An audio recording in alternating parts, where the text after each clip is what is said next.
حضرت یہ ایک بھائی سوال پوچھ رہے ہیں کہ کیا والد اپنے بیٹے کو عمر بھر حکم دے سکتا ہے؟ اطاعت والدین کی عمر بھر واجب رہتی ہے یا کسی وقت ختم ہو جاتی ہے؟ ہاں، بسم اللہ الرحمن الرحیم، الحمدللہ وکفا وسلام علی عبادہ الذین اصطفیٰ، اما بعد۔ باپ کا حق اللہ کے بعد دوسرے نمبر پر ہے۔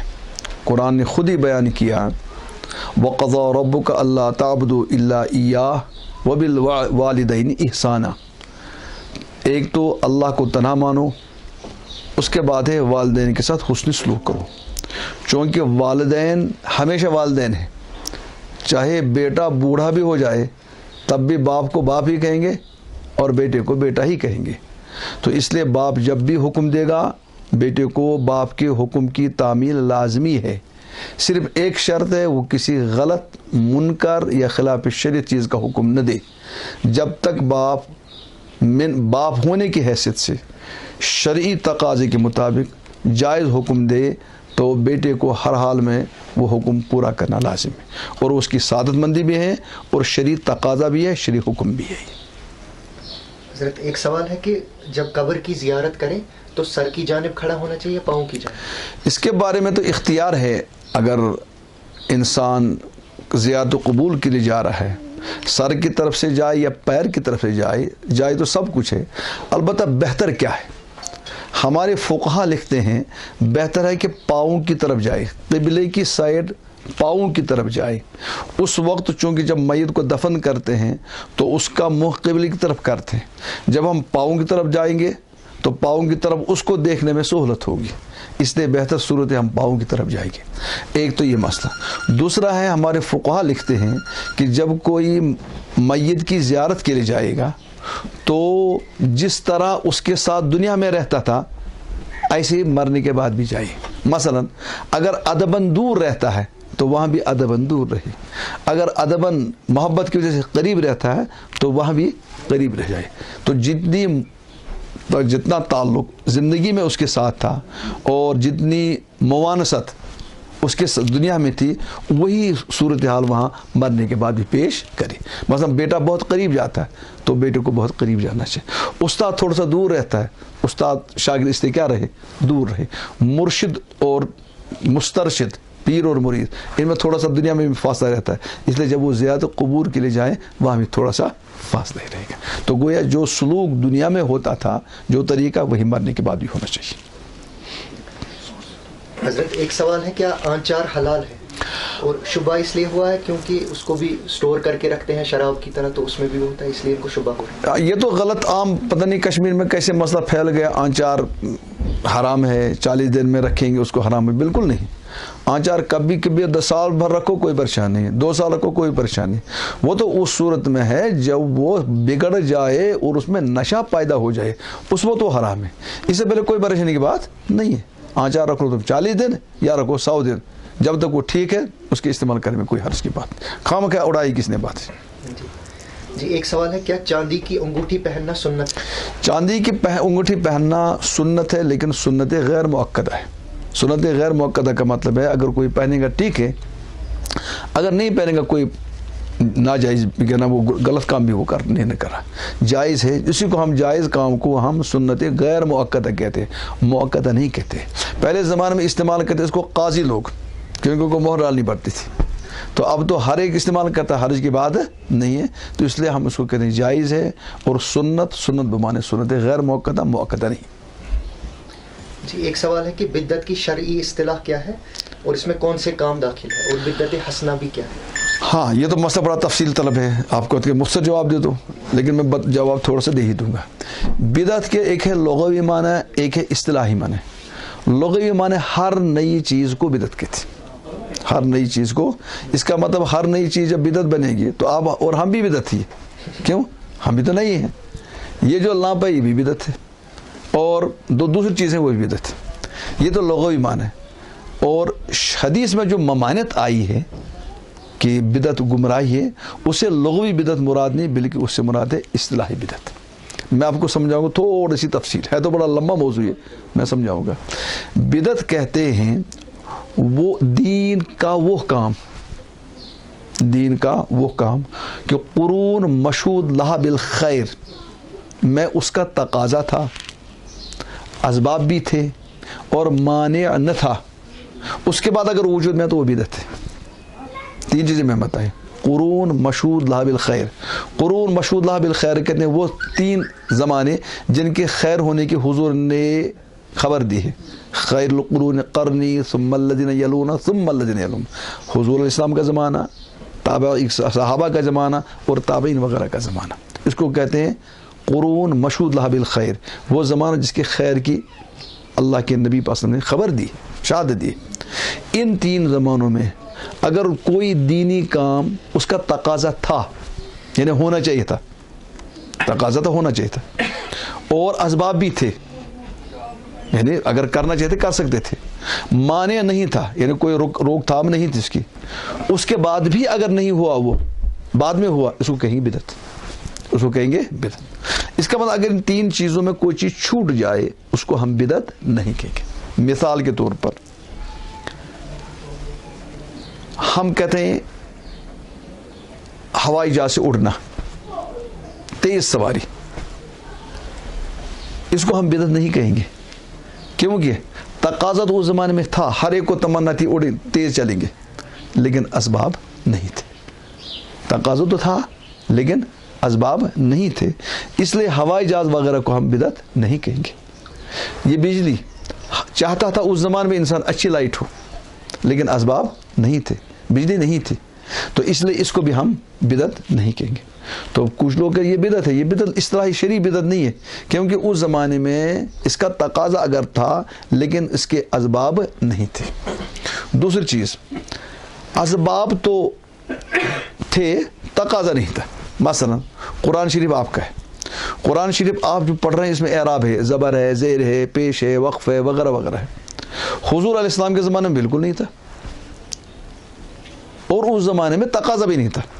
تقاضا مطلب یہ تھا کہ ہر انسان پڑھتا تھا، زبر زیر کے بغیر اہل لسان تھے، وہ زبان جاننے والے تھے اور ماہرین تھے، اس لیے ان کو اس کی ضرورت بھی نہیں تھی۔ بعد میں اس کا تقاضا پیدا ہو گیا کہ ہم جیسے لوگ قرآن کو زبر زیر کے بغیر پڑھ نہیں سکتے تھے، تو اس زمانے میں تقاضا نہیں تھا، بعد میں اس کا تقاضا آ گیا، اس لیے اب اس کو ہم بدعت نہیں کہ، حالانکہ حضور کے زمانے میں نہیں تھا۔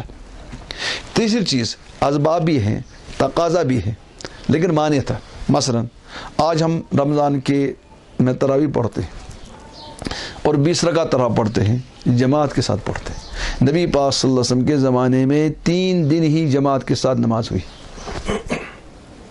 اب اگر کوئی کہے گا یہ تو بدعت ہے، کیونکہ حضور کے زمانے میں 3 دن کے علاوہ آج پورے مہینے پڑھتے ہیں، ہم کہیں یہ بدعت نہیں ہے۔ کیوں؟ کہ حضور علیہ السلام کے زمانے میں جو پورے مہینے نہیں رہی، اس کی وجہ ایک مانع تھا، ایک عذر تھا۔ حضور نے فرمایا صلی اللہ علیہ وسلم نے کہ اگر میں اس کو کنٹینیو پڑھوں تو یہ آپ کے لیے فرض بن جائے گی، پھر اس کو تم ادا نہیں کر پاؤ گے، تو یہ ایک مانع تھا، ایک عذر تھا۔ جب حضور اسلام نے اس وجہ سے پردہ کیا تو اب وہ مانع ختم ہو گئے۔ اب جب مانع ختم ہو گیا تو اب ہم اس کو بدعت نہیں کہیں گے۔ تو وہ 3 چیزیں آ گئی، ایک تو میں نے بتایا گا یہ ہوائی جہاز اور دنیا کی جو ہم اس وقت ضرورت دیکھیں ہم بدعت میں داخل نہیں کریں گے، کیونکہ اس زمانے میں تقاضے تھے تو اسباب نہیں تھا۔ قرآن کا اعراب ہے، قرآن کا اعراب ہے، یا احادیث کے بارے میں ہم جانتے ہیں، جرح ہے، تعدیل ہے، صحیح ہے، اور اسماء رجال پر بحث ہے، نحو ہے، صرف ہے، یہ سب چیزیں جو ہے اس زمانے میں اسباب تو تھے لیکن تقاضا نہیں تھا، اس لیے ہم ان کو بدعت نہیں کہیں گے۔ اور قرآن کا جو اعراب ہے اس زمانے میں تقاضا نہیں تھا لیکن اسباب تھے، بعد میں ضرورت پڑی، اس لیے اس کو ہم بدعت نہیں کہیں گے۔ اور ایسی تراویح با جماعت اس زمانے میں چونکہ معنی ایک تھا، شاید فرض نہ ہو جائے، تو اس لیے وہ معنی بعد میں زائل ہو گیا، اب وہ اس کو ہم جو جب با جماعت پڑھتے ہیں پورے، اس کو ہم بدعت نہیں کہیں گے۔ اب بدعت کسے کہیں گے؟ میں ایک مثال لوں گا، مثلا قبر پر اذان پڑھنا، قبر پر اذان پڑھنا، قبر پر اذان پڑھنا، دیکھو اس زمانے میں اس کا تقاضا بھی تھا۔ یہ لوگ کہتے ہیں نہیں شیطان بھاگتا ہے، شیطان قبر میں آئے گا وہ بھاگے گا، اس زمانے میں بھی ضرورت تھی کیا شیطان کو بھگانے کی، کوئی تقاضا تھا، اسباب بھی تھے، اذان پڑھنے والے تھے اور کوئی معنی بھی نہیں تھا، عذر بھی نہیں تھا، لیکن اس زمانے میں ان 3 زمانوں میں یہ کام ہوا نہیں، اس لیے اور بعد میں ہوا یہ، اس لیے ہم اس کو کیا کہیں گے؟ بدعت کہیں گے۔ اب میت کے لیے دعا کرتے ہیں, استغفار کرتے ہیں, وغیرہ چیزیں کرتے ہیں, شرعاً جائز ہے, لیکن شریعت نے کوئی دن اس کے لیے مقرر نہیں کیا. حالانکہ اس زمانے میں کیا تھے, اسباب بھی تھے, تقاضا بھی تھا, مانع نہیں تھا. تو ہم یہ کہتے ہیں ایصال ثواب منع نہیں ہے, البتہ ایک ڈیٹ مقرر کر کے اس سے ہٹتے نہیں ہیں, اس کو ہم نے لازم جیسا بنا دیا تو یہ چیز بدعت بنے گی, کیونکہ اسباب بھی تھے, مانع بھی تھا, مانع بھی نہیں تھا, تقاضے بھی تھی, تو بعد میں وہ چیز آگئی اس کو ہم بدعت کہیں گے. تھوڑا یہ بہرحال تفصیل طلب ہے. خلاصہ کیا نکلا کہ بدعت کہتے ہیں لغت کے اعتبار سے اس چیز کو جو نیا ہو, اور اصطلاح میں وہ چیز جو قرون مشہود لہا بالخیر, 3 مقدس زمانوں میں جن کی خیر کی بشارت دی گئی کہ اس کے اسباب تھے, معنی نہیں تھا, تقاضے تھے, اس کے باوجود بھی اگر وہاں نہیں ہوا بعد میں وہ اس کو بدعت کہیں گے. لیکن اگر ان چیزوں میں کوئی چیز تھی اس کو ہم بدعت نہیں کہیں گے. پھر بدعت کی 2 قسمیں کہتے ہیں, ایک بدعت حسنہ ہے, بدعت سیئہ. وہ بدعت حسنہ سیئہ کچھ نہیں ہے, بدعت ہی ہے. وہ لغوی جو ہے, کون لغوی معنی جو اس اعتبار سے ایک بدعت لغوی کے نام حسنہ ہے, ایک بدعت سیئہ ہے. لیکن جو اصطلاحی بدعت ہے جس کو شریعت نے ممان, وہ بالکل گمراہی ہے, اس میں کوئی خیر کی بات نہیں ہے اور اس میں کوئی ہدایت کی بات نہیں. یہ تو اجمالی جواب اس کا ہے, لیکن ہے مسئلہ بڑا اہم اور تفصیل تر. ہو سکتا شاید کچھ سمجھ میں آیا ہوگا. جی, ایک بھائی سوال پوچھ رہے ہیں کہ کیا کسی لڑکی کا رشتہ اس وجہ سے ٹھکرانا درست ہے کہ اس کی صورت و شخصیت اس کو پرکشش نہ لگے یا پسند نہ آئے؟ دیکھو, یہ تو ایک ایسا سوال ہے جو تو نادانی ہے. یہ نادانی ہے. شریعت میں ہے کہ عورت سے نکاح کیا جاتا ہے عام طور پر اس کے حسن کی وجہ سے, اس کے مال کی وجہ سے, اس کے خاندان اور حسب نسب کی وجہ سے کیا جاتا ہے. کیا, لیکن مسلمان کو صرف دین دیکھنا چاہیے. حضور نے فرمایا فاظفر بذات الدین, تم دین کو لے لو, دین کو دیکھو. ہاں, دین کے بعد اگر یہ 3 چیزیں ہیں, یہ تو بڑی اہم خوشخبری ہے اس چیز کے لیے جس کو یہ 4 چیزیں ملیں گی. لیکن اگر ان 4 چیزوں میں انتخاب کرنا ہے تو انتخاب کس کا ہونا چاہیے؟ دین کا ہونا چاہیے. دین کے ساتھ اگر یہ چیز 3 چیزیں اور ملیں گے تو بہتر ہے. اگر یہ 3 چیزیں نہیں ہیں, یہی چیز ہے, ترجیح اس کو دینی چاہیے, ترجیح اس کو دینی چاہیے. صورت آپ دیکھیں گے کتنے دن رہے گی, چند دن کی بات ہے. چند دن کے بعد تو سب ایسے ہو جائیں گے, 1 بچہ 2 بچے کی بات تو سب ایسے ہو جائیں گے. تو صورت مطلوب ہے, لیکن اس وقت جب اس کے ساتھ دین ہو.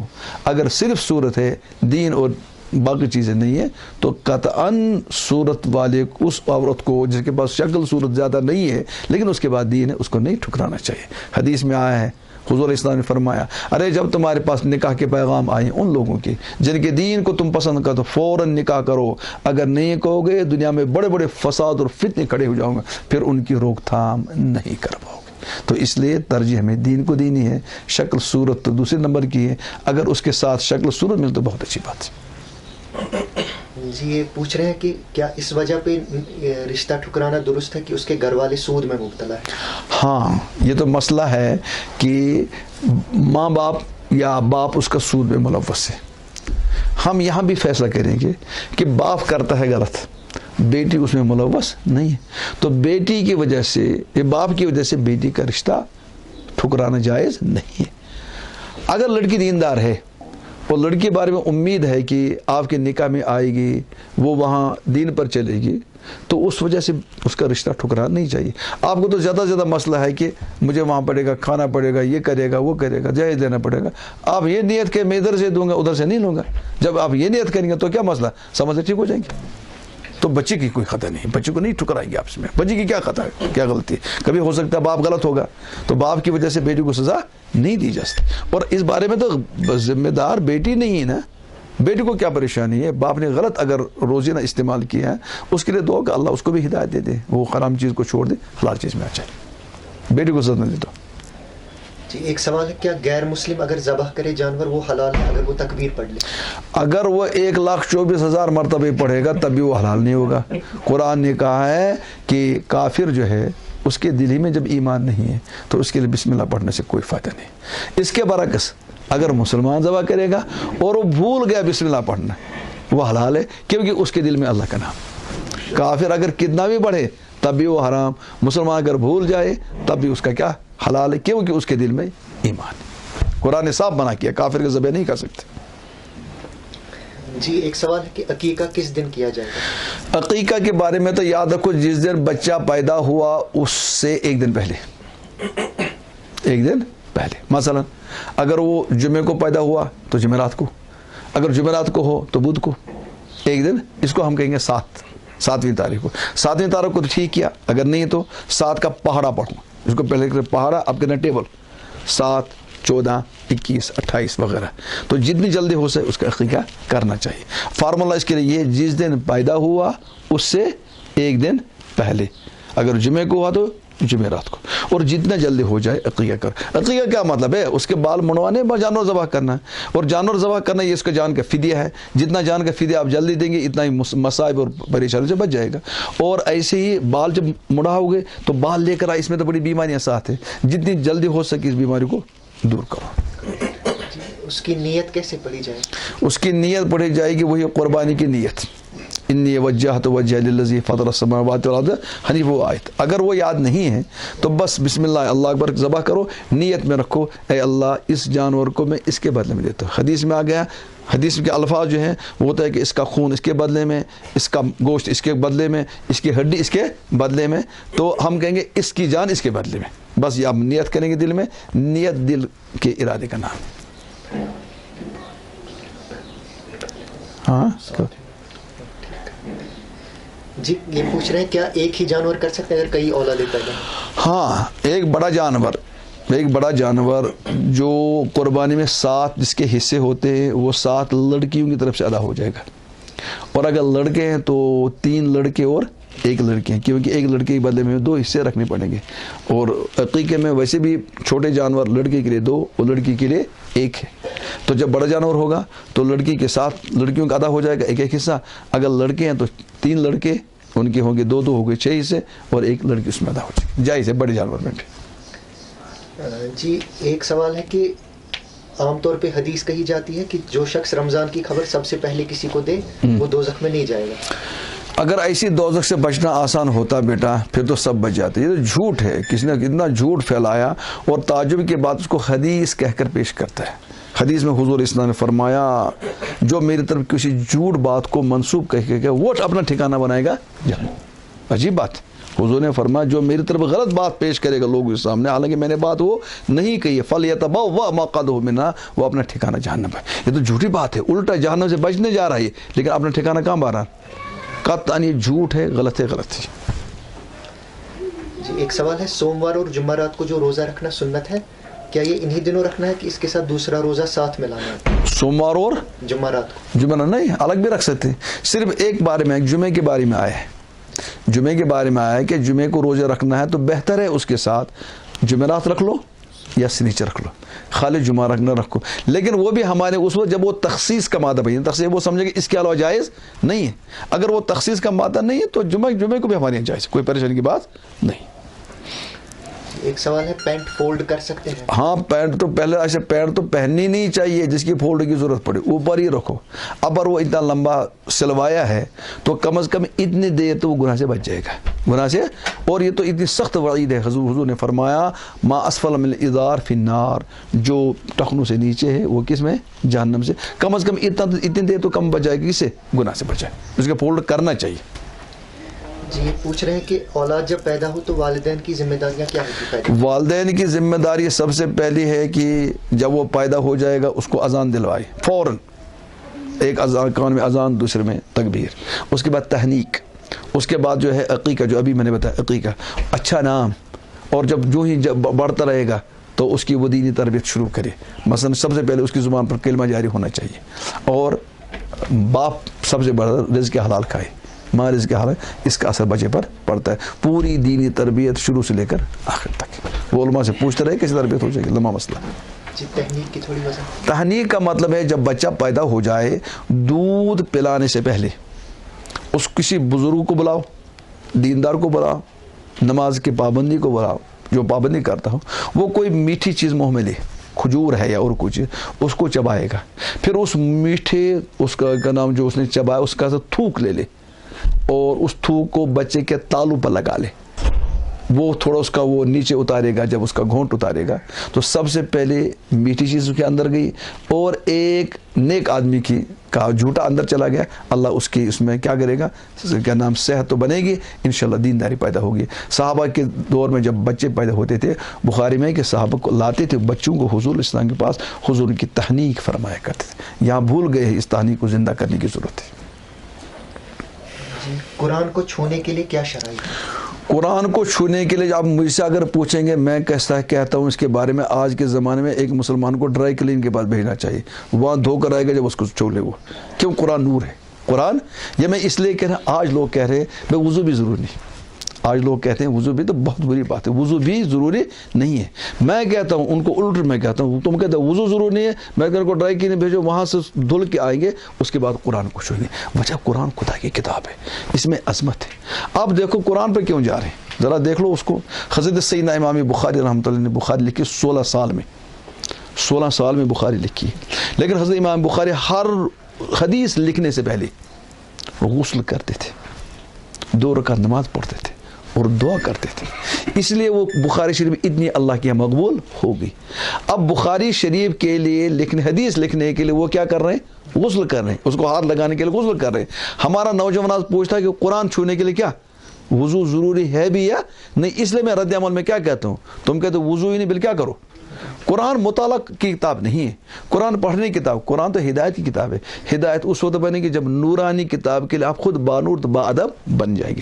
اب وہ واقعہ یاد کیجئے گا جب حضرت سیدنا عمر فاروق رضی اللہ عنہ حضور کو شہید کرنے کے لیے نکلے، لمبا واقعہ ہے۔ پھر کس نے بتایا تمہارا بہن اور تمہاری بہنوئی مسلمان بن گئے۔ عمر فاروق وہاں پہنچے، وہ دیکھا وہ قرآن پڑھ رہے، خوب پٹائی کی ہے اپنی بہن وغیرہ کی، لیکن آخر میں جب وہ نرم ہو گئے تو بہن سے کہتا مجھے دے دو، تم کیا پڑھتے، کیا کہا بہن نے، تم پہلے غسل کر کے آ جا۔ تو انہوں نے بہن کو، وہ بہن نے اس کو وہ قرآن ایسے نہیں دے۔ اس کا مطلب ہے کہ اگر وہ اس وقت دیتے اس کو قرآن، پتہ نہیں ان کو ہدایت ملتی یا نہیں۔ بہن نے بھی سوچا پہلے یہ ادھر سے کچھ نہ کچھ بانور بن کر آئے تاکہ نور والی چیز کو لے لے گا، اللہ اس کو نور دے دے گا۔ تو ہمیں آج کون سی قرآن کا نور کیوں نہیں آتا ہمارے پاس؟ کیونکہ ہم بانور بننا نہیں چاہتے۔ ہمارے تو اکابر ایسے تھے، علامہ کشمیری کہتے ہیں جب سے میں نے شعور سنبھالا ہے میں نے کسی دینی کتاب کو وضو کے بغیر ہاتھ نہیں لگا۔ جب دینی کتابوں کو یہ حال ہے، حدیث کا یہ حال ہے، امام بخاری رحمۃ اللہ علیہ کا، پتہ قرآن کا کیا حال ہونا چاہیے۔ اس لیے وضو کرو اور پورے ادب کا لحاظ کرنے کے بعد قرآن پڑھنے بیٹھو اور قرآن سننے بیٹھو۔ حضرت پوچھ رہے ہیں کہ شرک کے علاوہ کون سے کوئی گناہ کبیرہ ہے یا نہیں، اور ایسا کوئی گناہ ہے جس کی معافی نہیں؟ دیکھو شرکت کے بارے میں قرآن نے کہا وہ معاف نہیں ہوگا، باقی سب گناہ معاف ہوں گے، صرف ایک قتل عمد کے بارے میں آیا۔ اگر کسی مومن کو قتل عمد کرے گا جان بوجھ کر، قرآن میں ہوا وَمَن يَقْتُلْ مُؤْمِنًا مُتَعَمِّدًا فَجَزَاؤُهُ جَهَنَّمُ خَالِدًا فِيهَا وَغَضِبَ اللَّهُ عَلَيْهِ وَلَعَنَهُ وَأَعَدَّ لَهُ عَذَابًا عَظِيمًا۔ جو کسی مومن کو جان بوجھ کر، اس کو 5 سزائیں قرآن نے مقرر کی، تو کہتے ہیں اس کے علاوہ، شرک کے علاوہ قتل عمد ہے۔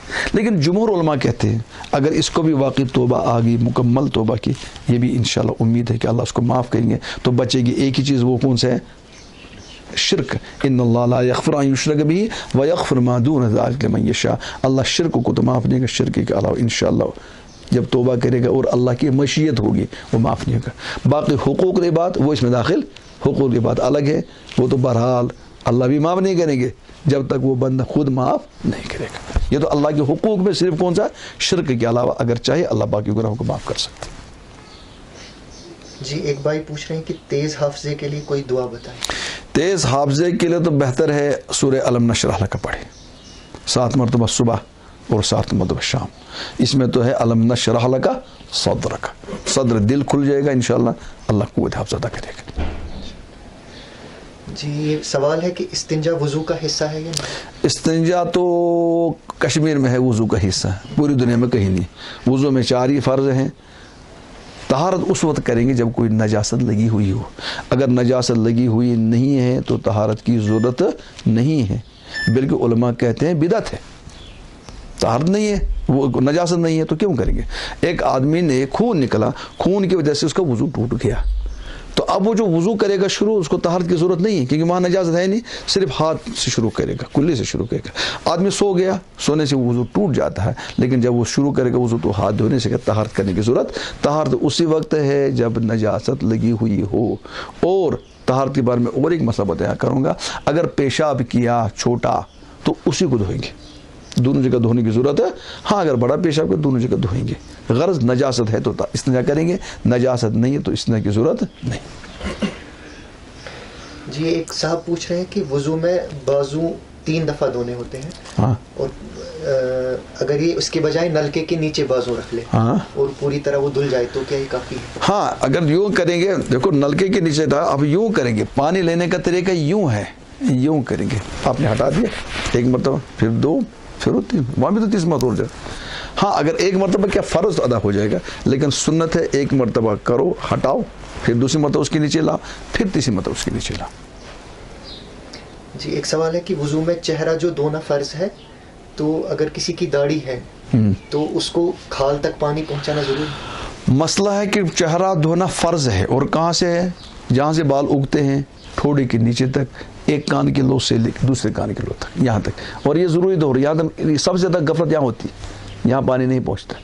البتہ اگر داڑھی ہے, اگر گھنی داڑھی ہے تو کھال تک پانی پہنچانا فرض تو نہیں ہے, بہتر ہے, فرض نہیں. اور اگر ہلکی داڑھی ہے تو ہلکی داڑھی میں جو ہے کھال تک پانی پہنچانا ضروری ہے. اب ہلکی داڑھی اور گھنی داڑھی کسے کہیں گے؟ اگر داڑھی جو ہے کھال نظر آتی ہے داڑھی کے بیچ سے تو یہ ہلکی ہے, یا تو کھال تک پانی پہنچانا ضروری ہے. اور اگر کھال نظر نہیں آ رہی ہے تو گھنی داڑھی ہے, وہاں کھال تک پانی پہنچانا ضروری نہیں ہے. آپ میری داڑھی دیکھیے گا, یہ گھنی ہے, اس میں تو ہے کھال تک پانی پہنچانا ضروری نہیں ہے, البتہ بہتر ہے. جی یہ ایک صاحب نے باجماعت نماز پڑھی ہے, ہاں, اور اس کے بعد ان کو معلوم ہوا کہ اذان نہیں دی گئی تھی, ٹھیک, تو پوچھ رہے ہیں کیا نماز دہرائی جائے گی؟ نہ نماز دہرائی نہیں جائے گی. خلاف سنت تو ترک ہو, سنت کا ترک ہو گیا, لیکن نماز کا اعادہ نہیں ہے, نماز کو دوبارہ ادا نہیں کرنا ہے, نماز ہو گئی. البتہ وہ چھوڑ دیا سنت, ہو تو بڑا استغفار کرنی چاہیے, توبہ کرنے چھوٹی کیوں سنت. اذان تو اہم سنت ہے, یہ تو شعائر اسلام میں ہے, نہیں چھوڑنی چاہیے. لیکن اگر چھوٹ گئی غفلت کی وجہ سے, یاد نہیں رہا, جماعت ہو گئی, اب نماز لوٹانے کی ضرورت نہیں. جی ایک صاحب پوچھ رہے ہیں کہ اذان کا جو اہم مقام ہے شریعت میں, تو اس کی وجہ سے کیا یہ ضروری نہیں کہ اچھی آواز والے انسان؟ ہاں, اچھا خوش الحان ہونا چاہیے, جس کی آواز اچھی ہو, جس کی حروف کی ادائیگی اچھی ہو. ایسا مؤذن رکھو کہ جس کی حروف کی ادائیگی بھی صحیح ہو, اور لہن اور لہجے بھی کیا ہو, اچھا ہو. یہاں تو کشمیر میں ایک بہت چیز ہے, ایک چیز میں ہمیں کشمیر میں اتفاق ہے, وہ ہے پوری, آپ کرنا جائیں, اڑی جائیں, راجوری جائیں, پنچ جائیں, کہیں بھی جائیں, سری نگر جائیں, گاؤں میں جائیں, اذان جیسے ہشی کا سائنس غلط. تو اذان کو صحیح کرنے کی ضرورت ہے, الفاظ بھی صحیح ہونے چاہیے اور لہجہ بھی اچھا ہونا چاہیے, کیونکہ لوگوں کو بلاتا ہی ہے ایک بڑی عبادت کے لیے. جی ایک سوال ہے کہ اذان کے دوران یا بیان ہوتا ہے کبھی جمعہ کا بیان, کیا اس دوران ذکر یا تلاوت کر سکتے ہیں؟ اس کے بارے میں مسئلہ یہ ہے کہ اذان کا جواب دینا بھی عبادت, اذان سننا بھی عبادت, اور قرآن پڑھنا اور ذکر کرنا بھی کیا عبادت. تو ایک عبادت کی وجہ سے دوسری عبادت کا بند کرنا لازم نہیں ہے. اس لیے اگر یہ اپنی عبادت کو کنٹینیو رکھے کہ اس میں کوئی حرج کی بات نہیں ہے. ہاں اگر ادباً اس کو جواب دے, پھر اپنا شروع کرے, مان اس نے اللہ اکبر کہا, اس نے اللہ اکبر کہا, پھر آپ نے ذکر میں لگا رہا, تو اس میں کوئی حرج کی بات, انہیں دونوں کو جمع کر سکتا ہے, لیکن بند کرنا کوئی ضروری نہیں. جی ایک سوال ہے کہ جب نیا مکان تعمیر کیا جاتا ہے تو وہاں اکثر لوگ اذان دیتے ہیں, یہ سنت ہے؟ ہاں, مکان کی جب بنیاد رکھتے تو اذان دیتے ہیں, اور اذان میں ہوتا ہے حی علی الصلاۃ, نماز کے لیے نماز نہیں پڑھتے. تو یہ کون سی اذان ہوگی جس میں کیا ہے, نماز نہیں ہے؟ تو وہ اذان جس میں نماز ہی نہیں ہے اور نماز کہتے تو غلط بات ہے. اس لیے ہمارے علماء کہتے ہیں یہ بدعت ہے, بنیاد کے وقت اذان دینا یہ بدعت ہے, احادیث سے ثابت نہیں ہے. اور ویسے بتایا میں نے, وہ جو میں نے بدعت کی تعریف بتائی, دیکھو اس زمانے کیوں کرتے ہیں اذان دیتے, جو اذان کیوں دیتے, اس زمانے میں بھی اسباب تھے, اس زمانے میں تقاضے بھی تھے, اور کوئی مانع نہیں تھا, لیکن ہوا نہیں, اس لیے وہ کیا ہو جائے گا, یہ بدعت ہو جائے گا. جی ایک شخص کی جماعت کی پہلی رکعت چھوٹ گئی, امام کے ساتھ جو آخری رکعت پڑھی اس میں اتحیات کے بعد اس نے درود شریف بھی پڑھ لیا, دعا بھی پڑھ لی, تو جب یہ اپنی چھوٹی ہوئی نماز ایک رکعت پڑھے گا, کیا اس کے بعد سجدے سے؟ نہ بالکل نہیں, امام کے پیچھے جو بھی غلطی ہو جائے گی مقتدی پر اس پر سجدے ساو نہیں. بلکہ یہ جو اس کو ہم کہتے ہیں اس کی ایک رکعت چھوٹی ہوئی ہے, اس نے یہ آدھی اتحیات پڑھے گا, اس کے بعد کیا کرے گا؟ کچھ علماء کہتے ہیں نہیں آدھی کیوں کرے, پوری پڑھے گا. اگر پوری پڑھے گا تو کوئی پریشانی کی بات نہیں ہے. اگر پڑھ بھی لی اس نے کیونکہ گنجائش ہے پڑھنے کی، اس لیے سجدہ سہو واجب نہیں ہے۔ میں ایک اور بات کہہ رہا ہوں، اگر اس نے مقتدی امام کے پیچھے ایسا کام کیا کہ اگر وہ کام امام کرتا تو سجدہ سہو ہو جاتا، لیکن مقتدی نہیں کیا تو مقتدی کے اس کام کے جیسے مقتدی پر سجدہ سہو لازم نہیں۔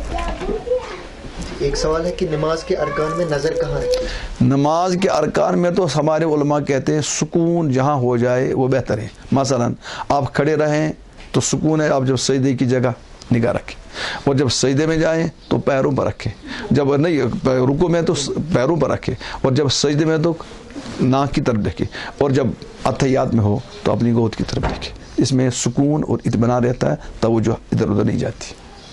جی آنکھیں بند کرنا درست؟ آنکھیں نماز کے دوران نہیں منع ہے، کھول کر آنکھیں رکھے۔ وہ واقعہ نہیں سنا کسی بزرگ کے پاس ایک مرید آ گیا، کہا جی میں نے دیکھا میں جنت میں ہوں اور حور ہے، اور حور مجھے ملی لیکن اندھی۔ کہا یہ حور تمہاری نماز ہے لیکن آنکھ بند کر کے پڑھتے ہو، اس نے کھول کر پڑھو۔ جی پوچھ رہے ہیں کہ کیا ایسے شخص کے پیچھے نماز پڑھنا درست ہے جو بجلی کی چوری کرتا ہے؟ بجلی کی چوری حرام، اور حرام کام کا مرتکب فاسق، اور فاسق کے پیچھے نماز مکروہ، اس لیے ایسے آدمی کو امام نہیں رکھنا چاہیے۔ جی اگر پڑھ لی تو پڑھے نماز ہو جائے گی، وہ بال اس پر ہے، کس پر؟ امام پر ہے تو اس کی نماز ہو جائے گی۔ جی ایک سوال ہے کہ امام صاحب نے 3 سجدے کیے اور اخیر میں سجدے سہو بھی نہیں کیا، نماز درست ہوئی ہے؟ ہاں اگر کسی نے 3 سجدے کیے تو اس کو سجدہ سہو دینا چاہیے تھا، کیونکہ فرض میں تاخیر ہوگی، فرض کی تاخیر کی وجہ سے سجدہ سہو واجب ہے۔ اس نے سجدہ سہو نہیں کیا، اس لیے اس کو نماز لوٹانی پڑے گی۔ اور اس کے بعد میں یاد رکھ لو، جو نماز واجب الاعادہ ہے، واجب جس کو لوٹانا واجب ہے، وہ وقت میں لوٹائی جائے گی، لیکن اگر وقت نماز کا نکل گیا اب صرف استغفار ہوگا، نماز لوٹانے کی ضرورت اب نہیں ہے، وقت کے اندر لوٹنی چاہیے نماز۔ جی ایک سوال ہے کہ عمل کثیر کی وضاحت فرمائیے، اور نماز میں بلا وجہ کھانسنے سے نماز فاسد ہوتی ہے؟ ہاں مسئلہ عمل کثیر کسے کہیں گے؟ عمل کثیر کے بارے میں کچھ لوگ کہتے ہیں جو 2 ہاتھ سے کام کیا جائے اس کو عمل کثیر کہتے ہیں، کچھ لوگ کہتے ہیں اگر اتنی دیر کوئی کام کیا جائے جتنی دیر 3 مرتبہ سبحان اللہ کہا جائے گا، یہ عمل کثیر ہے۔ لیکن اس بارے میں حضرت امام ابو حنیفہ رحمۃ اللہ علیہ کا ایک مشہور مقولہ ہے، اور ان کے بارے میں وہ فیصلہ کن بات ہے، ما یستکثرہ الناظر، کہ دیکھنے والا جس کو عمل کثیر سمجھے وہ عمل کثیر ہے، اور جس کو عمل قلیل سمجھے وہ عمل قلیل ہے۔ تو اس لیے ہم زیادہ فتح 2 ہاتھ جہاں استعمال ہو گئے یا 3 دیر سبحان اللہ کہیں گے وہاں بھی ہم اس کو کثیر سمجھتے ہیں، اس لیے یہ کثیر میں داخل ہو جائے گا، اس سے کم وہ قلیل میں داخل ہے۔ نماز میں کھنکارنا بغیر کھانسی تو مکروہ ہے، اور اگر کھنکارنے کے دوران الفاظ ادا ہو گئے، حروف ادا ہو گئے تو نماز فاسد ہو جائے گی۔ جی ایک سوال ہے مقتدی نماز میں شریک ہوا تو امام صاحب رکوع میں تھے، مقتدی سیدھا رکوع میں جائے گا یا پہلے ہاتھ باندھ کے سنا پر؟ ہاں یہ تو بڑا اہم مسئلہ ہے، اور اس میں تو پوری غفلت ہوتی ہے۔ اگر امام رکوع میں چلا گیا، ادھر سے مقتدی آ گیا، اس کو پہلے تکبیر تحریمہ کے لیے کھڑا اللہ اکبر کہنا ہے، یہ تو فرض ہے تکبیر تحریمہ، اتنا کھڑا رہنا۔ اس کے بعد وہ ڈائریکٹ رکوع میں چلا جائے، ہاتھ باندھنے کی ضرورت ہے، کیونکہ ہاتھ باندھا کہ اس کو کیا کون سی عبادت کرے گا؟ ہاتھ تو باندھے اس میں جب اس کو کچھ پڑھنا ہے یا کچھ سننا ہے۔ امام رکوع میں چلا گیا، اس لیے اس کو بھی فوراً تکبیر تحریمہ کے بعد ہاتھ باندھے بغیر اللہ اکبر کہتے ہوئے رکوع میں جانا چاہیے۔ تو ایک اللہ اکبر کرے گا تکبیر تحریمہ کے لیے، اور ایک اللہ اکبر کہے گا رکوع میں جانے کے لیے، ہاتھ باندھنے کی بالکل ضرورت نہیں۔ جی ایک سوال ہے کہ 4 رکعت والی فرض نماز میں دوسری رکعت میں اتحیات کے بعد درود شریف بھی پڑھ لیا، کیا سجدے سہو واجب ہوا؟ ہاں یہ سنت ہے، فرض کی نماز ہے، فرض کی بات۔ فرض ہاں فرض میں اگر درود پڑھ لیا، اتحیات کے علاوہ پڑھ لیا تو چونکہ فرض میں تاخیر ہو جائے گی، جب فرض میں تاخیر اس لیے اس پر سجدہ سہو واجب ہو جائے گا، اتنا ہی پڑھنا چاہیے، آدھا ہی اتحیات۔ اور اگر یہ نفل کی نماز ہے، نفل میں ہم پورا بھی پڑھ سکتے ہیں، اس میں کوئی پریشانی کی بات، یہ صرف فرض کے ساتھ ہے، فرض میں اتحیات ہی پڑھو، اگر کسی نے اس کے بعد درود پڑھ لیا تو اس کی نماز فاسد نہیں ہوگی، البتہ تاخیر فرض کی وجہ سے اس پر سجدہ سہو لازم ہو جائے گا۔ جی کب لازم ہو، کتنا اگر پڑھ لیا درود؟ ہاں اگر ایک جملہ پورا ہو گیا اللہم صلی علی محمد، یہاں جملہ پورا ہو گیا تو اتنا اگر پڑھ لیا تو سجدہ سہو واجب ہو گیا۔ وطر میں دعائے قنوت پڑھنا یا اس کی تکبیر پڑھنا یا ہاتھ اٹھانا بھول گیا تو سجدے سہو واجب ہے؟ دیکھو 3 چیزیں پوچھے، ایک تو ہاتھ اٹھانا، ایک تکبیر کہنا، ایک دعائے قنوت۔ ہاتھ اٹھانا سنت، اگر ہاتھ نہیں اٹھائے نماز ہو جائے گی۔ تکبیر زبان سے کہنا واجب، اگر نہیں پڑھا تو سجدہ سہو واجب ہو جائے گا۔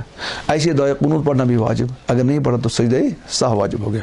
تو گویا 2 چیزیں تو واجب ہیں، ایک تو اللہ اکبر کہنا اور دعائے قنوت پڑھنا. اگر یہ 2 چیزیں چھوٹ گئی تو ترک واجب کی وجہ سے سجدہ سہو واجب ہوگا. اور اللہ اکبر کہنا، یہ ہاتھ اٹھانا، یہ صرف سنت ہے. اگر یہ چھوٹ گیا تو اس سے نماز میں تو کراہت آئے گی، ثواب کم ہوگا، لیکن نماز صحیح بھی ہوگی اور سجدہ سہو بھی واجب نہیں ہوگا. جی پوچھ رہے ہیں جمعہ کی نماز کے وقت امتحان ہے یا کوئی اہم کانفرنس ہے، کیا جمعہ کی نماز قضا کر سکتا ہے؟ بالکل نہیں قضا کر سکتا ہے. یہ تو اس نے گامدی نے فتویٰ دیا ہے، روزے کا بھی فارغ فتویٰ دیا کہ روزے بھی چھوڑ دو اور وہ بھی چھوڑ دو. یہ کوئی چیز نہیں ہے. امتحان ہے، وہ تو انسان کا اپنی ذات کے لیے ہے. اور عبادت کس کے لیے؟ اللہ کے لیے. یہ کسی عذر میں داخل نہیں ہے کہ آپ امتحان کی وجہ سے کس کو چھوڑ دیں، جمعہ کی نماز کو چھوڑ دیں. ہاں یہ ہو سکتا ہے اگر آپ کا امتحان دے رہے کسی ایسی نماز میں، مسجد میں نماز پڑھو جہاں جمعہ جلدی ہوتا ہے، اور اگر آپ کا جمعہ، اگر آپ امتحان پہلے ہیں تو واپس آنے کے بعد، امتحان سے واپس آنے کے بعد اس مسجد میں آپ جمعہ پڑھے گا جہاں جمعہ کی نماز تاخیر سے ہوتی ہے. لیکن پہلے سے ذہن بنا نہیں میرا امتحان ہے آج ہے اور میں جمعہ چھوڑ دوں تو گناہ کبیرہ ہے، شرعاً اس کی اجازت ہے نہیں. امتحان عذر میں داخل نہیں. جی پوچھ رہے ہیں کہ جب نماز ختم کریں تو پھر اللہ اکبر پڑھیں یا استغفر اللہ؟ حدیث میں آ گیا ہے کہ استغفار کرو، استغفر اللہ کو، بلکہ 3 مرتبہ استغفر اللہ کو. اللہ اکبر نہیں کہنا ہے، یا تو ایک معمول بن گیا اللہ اکبر کہتے ہیں، اللہ اکبر کا معمول، حالانکہ ہے اصل چیز حدیث میں استغفار کہو. ویسے بھی اگر ہم سوچیں گے استغفار کہاں کہا جاتا ہے اور اللہ اکبر کہاں؟ اللہ اکبر اس وقت جب ہم نے کوئی بڑا کام انجام دیا ہے، اور استغفار وہاں کہتے ہیں جب ہمیں کچھ کوتاہی لگ رہی ہو. اب نماز کے بعد آپ کیا کہیں گے؟ اپنی نماز کو سمجھیں کہ میری کوتاہی ہوگی، اس پر ہم کہیں استغفر اللہ. ہم تو خود ہی اپنی بڑائی بیان نہیں کریں گے. ہاں کچھ لوگوں کو ایک اشتباہ ہوگا ایک حدیث کی وجہ سے. حدیث ہے حضرت عبداللہ ابن عباس رضی اللہ تعالیٰ عنہ کی، وہ فرماتے مسلم میں کنت عارف انقضاء صلاۃ رسول اللہ بالتکبیر، میں حضور کی نماز کا ختم ہونا پہچانتا تھا اللہ اکبر تکبیر کے ذریعے سے. تو اس کے بارے میں تو بڑے جوابات اس حدیث کے سند کے بارے میں، واقعی چیزوں کو ہم چھوڑ دیں. ہم یہ کہیں گے یہ واقعہ ہے منا کا. منا میں جو ہوتا تھا، منا میں حضور اسلام تشریف فرما ہے، حضور نماز پڑھ رہے ہیں، اور حضرت عبداللہ بن عباس چھوٹے بچے ہیں، وہ نماز میں شامل نہیں ہوتے تھے، یا ہوتے تھے بہت پیچھے ہوتے تھے شامل. اس وقت جو ہے منا میں تکبیرات تشریح پڑھی جاتے ہیں عید کے دنوں میں، اللہ اکبر لا الہ الا اللہ واللہ اکبر اللہ الا اللہ. اس کے ذریعے سے ان کو پتہ چلا نماز ختم ہو گئی. کچھ لوگوں نے اس کو سمجھا یہ اللہ اکبر ہے، یہ اللہ اکبر والا نہیں ہے. نماز کے بعد استغفر اللہ کہنا چاہیے، اور امام لوگوں کو آہستہ آہستہ نرمی کے ساتھ مقتدیوں کو یہ مسئلہ بتانا چاہیے تھا. جی ایک سوال ہے کرسی پر نماز کن صورتوں میں پڑھی جائے اور کس طرح پڑھی جائے؟ کرسی کے بارے میں تو میں نے بہت مرتبہ مسئلہ بتایا ہے. یہ کرسی کہاں سے آ گئی؟ تو ایسا فیشن بن گیا، اب اللہ بتائیے فیشن بن گیا ہے. یہ تو کرسچنوں کے یہاں عبادت ہے، ہمارے یہاں جتنی نرمی ہے تواضع ہے اتنی زیادہ بہتر ہے. کرسی پر آدمی بالکل نماز نہ پڑھے، اگر پڑھے تو وہ پہلے اپنے آپ کو کسی مفتی کے سامنے پیش یہ کرے، وہ دیکھے گا کس پوزیشن میں یہ نماز پڑھ سکتا ہے. اگر مفتی کو پتہ چلا، عالم کو پتہ چلا اس کی کوئی گنجائش ہے، وہ اس کو اجازت دے گا. عام حالت میں اجازت ہم کسی کو دے نہیں سکتے. مثلا ایک آپ میرے یہ مسئلہ خراب کیا ڈاکٹروں نے، ڈاکٹر کہتے ہیں میرے کمر میں درد ہے، اچھا یہ کرو تم یوں کرو، پھر نماز کیا پڑھو، اچھا کرسی پڑھو. یہ ڈاکٹر کام نہیں. ڈاکٹر کہے گا تمہیں یہ ایکشن کرو گے تو یہ تکلیف ہوگی، یہ ایکشن کرو گے یہ تکلیف ہوگی، یہ مرض بڑھے گا. اب مفتی کا کام ہے، وہ کہیں گے نماز کے لیے کون کون سے ایکشن اور جائز ہے. مثلا ایک آدمی جو ہے پیر پھیلا کر بیٹھ سکتا ہے، ایک آدمی یوں بیٹھ سکتا ہے نماز، یہ بھی جائز شرعاً. اگر اس کو تکلیف ہوتی ہے عطیات وغیرہ میں بیٹھنے میں، تو جس پوزیشن پر وہ بیٹھ سکتا ہے اس پوزیشن میں بیٹھے، اشارہ کرے، لیکن کرسی استعمال نہ کرے. ہاں اگر کوئی آدمی کرسی پر کھاتا بھی ہے بیٹھتا بھی ہے، کوئی کام ہی نہیں کرسی کے بغیر کرتا ہے، وہ زمین پر کچھ نہیں بیٹھتا، کسی اینگل سے نہیں بیٹھتا، اس کی نشان میں گنجائش. میں آپ کو یہ بڑی بات بتاؤں، حضور کے زمانے میں کرسی تھی، اور نبی پاک صلی اللہ علیہ وسلم ایک مرتبہ گھوڑے پر سوار تھے، گھوڑا بدک گیا، انہوں نے حضور کو گرا دیا، اور حضور ایک درخت سے ٹکرائے. 1 مہینہ حضور علیہ السلام نے اپنے گھر میں نماز پڑھی اور بیٹھ کر نماز پڑھی. کرسی موجود تھی لیکن کرسی پر نماز نہیں پڑھی. کرسی میں تو اس شخص کے لیے ہم اجازت دیں گے جس کے لیے اور کوئی صورت بیٹھنے کی یا اٹھنے کی موجود نہیں ہے، اور وہ بھی پہلے اپنے آپ کو کسی عالم کے سامنے پیش کریں، کیونکہ یہ عبادت کا مسئلہ ہے. ہمارے یہاں تو معمولی عذر ہوتا ہے کرسی پر نماز پڑھیں گے. پھر جب گیس لانا ہوتا ہے تو اسی سے منگاتے, جب گوشت لانا ہوتا ہے اسی سے لاتے, بیکری لانی ہوتی ہے اسی سے منگاتے, اور جب وازوان کھاتا 1 گھنٹہ تھا وہ کیا کرتا, اس وقت اس کو کرسی کی ضرورت پڑتی. یہ عبادت کا مسئلہ ہے, اپنے آپ کو کسی عالم کے سامنے, امام کے سامنے پیش کرو. جی ایک سوال ہے کہ نماز میں شک ہوتا ہے کہ کتنی رکعتیں پڑھی؟ ہاں, نماز میں شک جو ہو گیا اس کے بارے میں ہیں 3 چیزیں ہمارے پاس. ایک ہے زندگی میں پہلی مرتبہ شک پیش آیا, زندگی میں اگر پہلی مرتبہ اس آدمی کو نماز لوٹانی چاہیے, اگر پہلی مرتبہ تو نماز لوٹانی. لیکن اگر بار بار ہوتا ہے جیسے عام طور پر ہوتا ہے, پہلے ہم دیکھیں گے غالب گمان اس کو کیا ہے. بس اگر اس کو 3 اور 4 میں شک ہے, وہ دیکھے غالب گمان کیا ہے, اس پر عمل کرے. اگر 3 کا غالب گمان 3 ہے, اور اگر 4 کا غالب گمان 4 پر عمل کرے گا. لیکن اگر کسی کو غالب گمان بھی نہیں ہے, کبھی جاتا ہے ذہن 4 کی طرف, کبھی جاتا ہے 3 کی طرف, اس کو ہم کہیں گے بنا العقل کرے گا. بنا العقل کا مطلب ہے اگر وہ 2 اور 3 کے بارے میں شک ہے تو 2 کو مانے گا, وہ 3 اور 4 کے بارے میں شک ہے تو. لیکن ہر نماز, ہر رکعت کے بعد اتحیات کرے گا, کیونکہ ممکن ہے یہی کیا ہوگی, آخری رکعت ہوگی, اور آخری رکعت میں بیٹھنا فرض ہے تاکہ اس کا فرض ٹوٹ نہ جائے. وہ 3 صورتیں ہیں. پہلی مرتبہ کا تو نماز پوری نہیں پڑھے گا, جو ہم کہ استیناف, اور اگر بار بار ہوتا ہے اور اس کو کوئی غالب گمان ہے اس پر عمل کرے گا. اگر وہ غالب گمان بھی نہیں ہے تو بنا العقل کرے گا, انہیں 2 اور 3 میں 2 مانے گا, 3 اور 4 میں 3 مانے گا. پھر اس کے بعد لاسٹ میں سجدہ سہو کرے گا, لاسٹ میں سجدہ سہو کرے گا. حضرت یہ جو آپ نے فرمایا بار بار ایسا ہوتا ہے, اگر کسی کو کبھی کبھار ہوتا ہے, ہاں کبھی کبھار, مہینے میں 1 دفعہ ہوتا ہے, وہ بھی ہوتا ہے اس میں, وہ اس بار بار ہی میں ہو جائے گا. وہ کہتے کبھی ہوا, یا جس کو کبھی مطلب ہے کہ عمر میں 1 مرتبہ یا سال میں 1 مرتبہ, اس کو کہیں کبھی کبھی. یہ تو نہیں ہمارا دن میں مہینے میں 1 مرتبہ ہو جائے تو کثرت میں, یہ کثرت میں داخل. جی یہ ایک بہن سوال پوچھ رہی ہے کہ کشمیری یونیورسٹی میں پڑھتی ہے اور وہاں ظہر کا وقت وہیں پہ ہوتا ہے, تو کہہ رہی ہے وہاں بیت الخلا بہت گندے ہوتے ہیں, ناپاک ہوتے ہیں, تو اس لیے وضو کرنا بہت دشوار ہوتا ہے, تو میں کیا کروں, گھر پہنچ کے عصر کے بعد ظہر پڑھوں یا جمع کر لوں؟ اور کہہ رہی ہے کہ میں گھر سے وضو کر کے بھی نہیں نکل سکتا. ہاں بالکل, اتنا تو وضو بھی نہ رکھے کوئی, اور کیا ہے, لیکن نماز کو قضا کرنا بھی شرعاً جائز نہیں ہے. وہ ہمت سے کرے, کچھ وہاں پانی کا لوٹا وغیرہ رکھ ہی لے, تو اپنے کو ضبط کر لے کہ نماز قضا نہ ہونے دے, بلکہ کوشش کرے اپنے وقت پر نماز پڑھنے کی. نماز قضا کرنا جائز بالکل نہیں اس عذر کی وجہ سے. کوئی پانی کا لوٹا وہیں رکھ لے, وہ ہمت کر لے تھوڑی سی, یا اپنے جو ذمہ دار ہیں وہاں تک بات پہنچائے تاکہ اس کا بندوبست کرے. اس کا مسئلہ بھی حل ہو جائے گا اور دوسروں کا بھی ہو جائے. اور جو وہاں ذمہ دار ہیں وہ کیوں نہیں بیت الخلاء کو صاف رکھیں گے؟ کچھ لڑکیاں بیٹیاں پڑھنے چاہتی ہیں پاک صاف انداز میں, ان کو بھی اس کا فکر کرنا چاہیے, لیکن نماز قضا نہ کرے بالکل. بس جزاکم اللہ, اللہ قبول کرے. وآخر دعوانا الحمدللہ رب العالمین.